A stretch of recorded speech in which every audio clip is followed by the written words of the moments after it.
Hello everyone and welcome to another video. It's TheViper here, and today we'll be looking at the second of the new civilizations from the Lords of the West DLC, the Sicilians. If you missed our look at the Burgundians from last week, do check that out as well. The Sicilians are an infantry civilization and also come into the game with very unique features. First off, their castles and town centers build 100% faster. This bonus alone instantly made the Civ a top tier pick on maps where you start without a town center, such as Nomad, since you got off to a really good start and could be as much as 3 villagers ahead of your opponent given that both had similar openings. This was addressed in the most recent patch however, and now your first town center will always have a regular construction rate, although your subsequent town centers will receive the 100% build bonus as before. Castles naturally always build 100% faster, and that's quite an extreme boost. The second bonus is that all land military units, except siege weapons, receive 50% less bonus damage. We'll dive into the details on this a little bit later in the video after going through their technology tree. Their farm upgrades provide 100% additional food. This means that a farm with horse color normally has 250 food, but the Sicilians provide 325 food in total. Heavy plow farms, usually with 375, give a total of 575, while crop rotation gives as much as 925 food instead of the regular 550. The big thing about this bonus is how much wood you will save in the long run, and I see it being super helpful, particularly with transitions and awkward phases where you want to add town centers and booming while producing military and researching upgrades. Overall, it is a really nice economy boost that you definitely notice while playing. The last civilization bonus is the Donjon, a unique tower of the Sicilians. This will also be the only tower the Sicilians have, as you don't get regular watchtowers, guard towers or keeps, nor bombard towers. The Donjon costs 200 stone and 75 wood, and compared to the watchtower it has 300 more HP and can garrison up to 10 units, while the remaining stats are the same. Another thing worth pointing out is their size of a 2x2 tiles instead of just a single tile. Although this means the donjon requires more space to be built, the greater surface area allows more builders to construct the building simultaneously. Furthermore, the donjon is built in 90 seconds compared to 80 seconds for a watchtower. On the other hand, more enemy units will also be able to attack it at the same time. The tower shoots 1 arrow in feudal age and automatically gains 1 extra arrow per age, and has a total of 3 arrows without any units garrisoned in the imperial age. It also gets +3 attack from arrow slits, and in the Imperial Age, a donjon filled with arbalest fires a whopping 10 plus arrows. Due to the cost, it's not as easy as, hey, let's make a defensive tower, or let's tower rush anymore, and you'll have to plan and place your donjons very carefully. Especially when you take into account the fact that you spend your whole starting bank of stone on the donjon, it means you cannot repair the building in a tower war without collecting or buying more stone. The last thing about this building is that you can also produce the unique unit from it, the Sergeant, but at a slower production rate compared to the castle. The Sergeant is an infantry unit and the first military unit we see in the game that can actually build. However, it can only construct the donjon. That said, donjons themselves can train sergeants, meaning that you can have sergeants which build donjons, which train more sergeants, which build more donjons, and so on. Furthermore, as we mentioned earlier, the donjon is available in the feudal age, allowing Sicilians to become the only civilization in the game with access to their unique unit in Age 2. We will take an in-depth look at the sergeant's role in the Sicilian army a little bit later. The First Crusade costs 300 food and 600 gold and is their Castle Age unique tech. It spawns a one-time batch of 7 sergeants from up to 5 different town centers, meaning you can summon 35 sergeants in an instant. A sergeant costs 60 food and 35 gold, so this is a massive discount, where 5 town centers will give you a sergeant at the cost of only 8.57 food and 17.14 gold per unit. If you only have 1 town center, you will only spawn 7 sergeants, so to maximize the potential, you always want to have 5 town centers standing, as this is researched. It used to spawn as many as 10 per town center, but it was reduced to 7 in the most recent patch. The second unique tech is Scutage, which gives each player on your team 15 gold per military unit they own, with each teammate receiving gold based on their individual military counts. So, if you have 10 military as this is researched, you will receive 150 gold, while your ally, who has 50 units, will receive 750 gold. The cost of Scutage is 500 food and 400 gold, and is another technology that has to be utilized very carefully to maximize the potential return. Their team bonus is that transport ships can carry 5 extra units and has +10 armor against anti-ship attacks, making it a very useful bonus for water and hybrid maps where you might rely on successful landings to win the game. The result of this bonus is a massive reduction in the damage that ships do to transports. Both fire galleys and regular galleys only do 1 damage in the feudal age, while fully upgraded galleons only do 4 damage instead of what would have normally been 14 versus a transport ship with careening. This is less than a standard feudal age galley would do against other civilizations. Even fast fire ships only do 1 damage instead of normally 4. Transport ships only have 100 HP, and if they'd have more HP, they would possibly be a great unit at tanking damage, similar to how rams tank damage from archery units on land. A Saracen's transport ship will have 200 HP, so I honestly think that we're gonna start seeing transport ships being used in actual water fights with this team bonus. Towers also have attack bonuses against ships that are negated, and it further helps against heater shot. Going through the technology tree, just like the Burgundians, the archery range of this new civilization is very weak. Among the units, you don't have access to handgunners or heavy cavalry archers, and you miss important technologies in Thumbring and Parthian tactics. You do at least have the last attack and range upgrade in the blacksmith, missing only the last armor upgrade, which does make both your elite skirmishers and arbalists somewhat decent options, but missing Thumbring is still a massive loss, especially for the arbalist. As an infantry civilization, the Barracks is, as expected, complete with all blacksmith upgrades and only missing the Eagle Warrior line. The stable is very uninspiring, with the absolute minimum of what is required to actually play cavalry units. You have the crucial upgrades with bloodlines and husbandry and all the blacksmith upgrades, but you can only ever reach light cavalry and cavalier as your highest tech, with no other unit lines being available. The siege workshop is fairly solid, missing only bombardkins and siege onagers. They also have access to siege engineers at the university, which increases the attack of all siege units, including ballista elephants, against buildings by 20%, with plus 200 for petards and plus 40 for flaming camels. It also increases the range of all ranged siege weapons by plus 1, so it's a crucial upgrade for civilizations relying on siege. The dock proves that they may be a very viable option for water maps, especially team games, combining their team bonus that we looked at earlier with a very solid dock tech tree, missing only elite cannon galleons. The university has a lot of red crosses, but that is mainly due to the donjon being their only tower, eliminating all the others, including bomber towers. Architecture, which gives plus 1 pierce and plus 1 melee armor, plus 3 building armor, and also 10% extra HP is also missing, along with fortified walls, but you have everything else. The monastery is very lacking, as you are missing most upgrades to make monks a viable part of your composition, even missing redemption and atonement, which means your monks are also not an option to deal with a monk siege push from an enemy.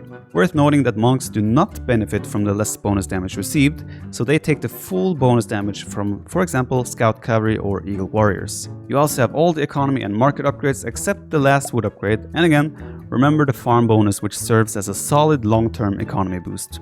At last, we look at the castle, where we will find all the upgrades available, and is also where we find the unique unit, the Sergeant. As mentioned earlier, this is an infantry unit costing 60 food and 35 gold. As you get access to the unit in the feudal age through the donjon, it works a little bit differently than we're used to. In the feudal age, the Sergeant has 45 base HP, 5 attack and plus 1 melee and plus 2 pierce armor. However, as you hit the castle age, the unit will automatically get additional stats totaling to 60 HP, 8 attack and plus 3 armor. After this, you don't receive extra stats until you research Elite Sergeants, which costs 1100 food, 800 gold and boosts them up to 75 HP, 11 attack and plus 4 melee and plus 4 pierce armor. It's also worth noting that they build a donjon at the same speed as a villager, but don't benefit from treadmill crane, which makes the villagers build faster. So, how does this unit play out through the ages in an actual game? In the feudal age, you need villagers to build a donjon in order to produce the sergeants. Usually this is seen as an offensive move with a forward donjon that transitions into some continued pressure with sergeants, but even then it's an extremely expensive approach for the feudal age. It makes sense to compare it to a men-at-arms, as they've got similar stats and trade just about even. The sergeants do have plus 2 pierce armor, but is as slow as the swordsman line, with just a base movement speed of 0.9. This makes them slower than every single infantry unique unit except the Teutonic Knights, meaning archers can also easily out-micro them. I do think they're not a viable unit in the second age, simply due to being too ineffective, slow and expensive. However, if you get off to a really good start, snowballing a donjon rush can still be very dangerous. In the castle age, they do get that significant boost, but even there, they're still just a slow infantry unit with okay stats, and we know that infantry units in the game are very situational, with ranged units and mobility dominating the Third Age. In the Imperial Age, with the Elite upgrade is where they might be the most useful, but even here they kind of fall into the meh category. At 60 food and 35 gold, they also cost more than every infantry unique unit except the Teutonic Knights. With their stats, they do perform quite well versus trash units, which is what we call units that don't cost gold, but they still struggle to shine in any specific circumstance. Compared to a champion, they have more HP and armor but less attack, and in a straight up fight they trade fairly evenly. But the Sergeant is way more expensive. Considering that the Sicilians also get fully upgraded champions, the Sergeant might appear in many cases as just a very expensive swordsman substitute. They do trade way better against ranged units though, given their 3 extra pierce armor, and the big difference against trash units is that a fully upgraded skirmishers do 3 damage to a champion per hit and only 1 damage to the Sergeant. Against ranged units they do outperform the champion by quite a bit, but infantry against ranged units are rarely a great idea unless it's Huskarls or Eagle Warriors. They do perform pretty well against camels and totally stomp hussars, which is where we see the biggest difference compared to a champion. Going up against more heavy cavalry such as paladin or elephants, the Sergeant naturally perform quite terribly, just like a champion. To summarize, the Sergeants feel like a more expensive version of the militia line that performs worse against units with a higher attack, but much better against units with lower attack. With that said, the Sergeants do feel possibly worse than every other infantry unique unit in most categories of the game. While you can see World Raiders or Berserks run around and raid the enemy economy, surround enemy range units and take really good trades, the Sergeant will struggle with things like this simply because of how slow they are. Pretty much the only advantage the Sergeants have is that they can build dungeons, and they also receive a little bit less damage because of the civilization bonus. But is that really enough to make them competitive? Time will tell, but for now they feel like a very underwhelming unique unit to me. AOE2 has a lot of hidden attributes in the game, such as bonus damage, that isn't actually visible in the game. Maybe that's something they should add. However, I recommend you to check out ageofempires.fandom.com, where you can get a lot of information about bonuses and everything else in the game. If you have an Android phone, make sure you check out the AOE2 database app as well. With that said, let's track back to the civilization bonus, where they receive 50% less bonus damage. The tech tree of the Sicilians might be one of the worst, if not the worst, overall tech trees in the game, especially for land units, and this is supposed to be compensated by this bonus. Note that this applies only to land units, except siege weapons, and only addresses these classes: archers, including skirmishers, petards, infantry, cavalry archer, and hand cannoneer. This means that a unit like a monk does not benefit from this bonus. Note that damage and unit health is a floating point number that isn't rounded, so a unit will always die upon dropping below 1 health. Let's look at some examples you're likely to see in an actual game, and do note that all examples are shown without any blacksmith upgrades. Archers will receive 1 less damage from skirmishers from 5 to 4, and spearmen also take 1 less damage against archers from 7 to 6, while a champion will take 21 damage instead of 26 versus a hand cannoneer. The cavalry units might be the biggest benefactor of this bonus, where scouts against spearmen is a normal situation in the feudal age, and Sicilian scouts receive only 11 damage instead of 18. Knights will take only 13 damage instead of 24 versus pikemen, and versus camels they receive just 9 instead of 13, meaning a Sicilian knight even beats a camel 1 versus 1. Suddenly, you can justify taking engagements that you can't with any other civilization, and this might be where the Sicilians have the most potential as a civilization. Once you have Cavalier, you do lose to a heavy camel, however, so your limited tech tree does come back to haunt you as the game goes on. Eagles do also have a small bonus versus cavalry that is reduced. It actually also helps with laming, as the scout will take 1.5 less damage from a boar from 10 to 8.5. Sicilian's best laming civ confirmed. Other things worth mentioning is that Lighties, for example, will not have any of its damage reduced, while some unique units do less damage but will still be quite effective, such as Cataphracts, Samurai and Jaguar warriors. So, how do I think the civilization will compete through the various settings of our game? Well, truth be told, I have no idea, but I think they're just bad. It feels like they do have some potential in certain circumstances, especially with the reduced bonus damage against cavalry, but overall, with the lacking tech tree and a disappointing unique unit, I don't think they're a good choice in both team games and 1v1s on any map. Maybe you could make a case for them being a decent water civilization, but I think their economy simply cannot compete with the other top water civs. Do check out my top 5 water civs video, by the way, if you want to know which those are. They simply don't have something that stands out. They're kind of just average at everything, hoping the bonuses and dungeon compensates, but honestly, having the dungeon might even hurt you at this point as it removes your option to build a normal watchtower. I've tried to come up with an idea of how the civilization is supposed to play out and what it does well, but my conclusion is that it doesn't really excel at anything, nor is it really bad at anything either, except maybe range units in the late game, so it's really hard to predict how the civ is supposed to play out. If I had to predict, you probably will see Arbalest, maybe some siege, maybe some sergeants from flank positions in games, and possibly only cavalier from the pocket position. Maybe some dungeons spread around the map, but probably just fairly standard stuff.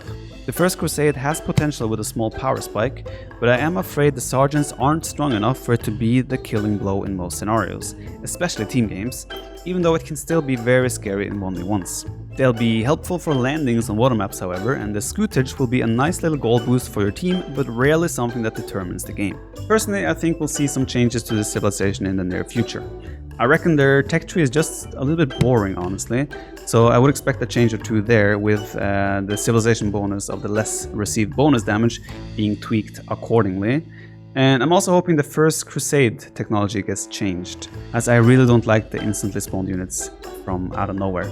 Maybe they could change it so that you get 35 sergeants for free, but they still have to be produced. Or maybe they could just make it a speed upgrade, make them more viable. I'm sure you will have your opinion as well though, so please do leave a comment below and let me know your thoughts on where you think they might be strong or weak, or what you would change about them and their bonuses and technologies. Thanks a lot for watching, I hope you enjoyed the video, leave a like if you did, subscribe for more, and I will see you guys in the very next video. Adios!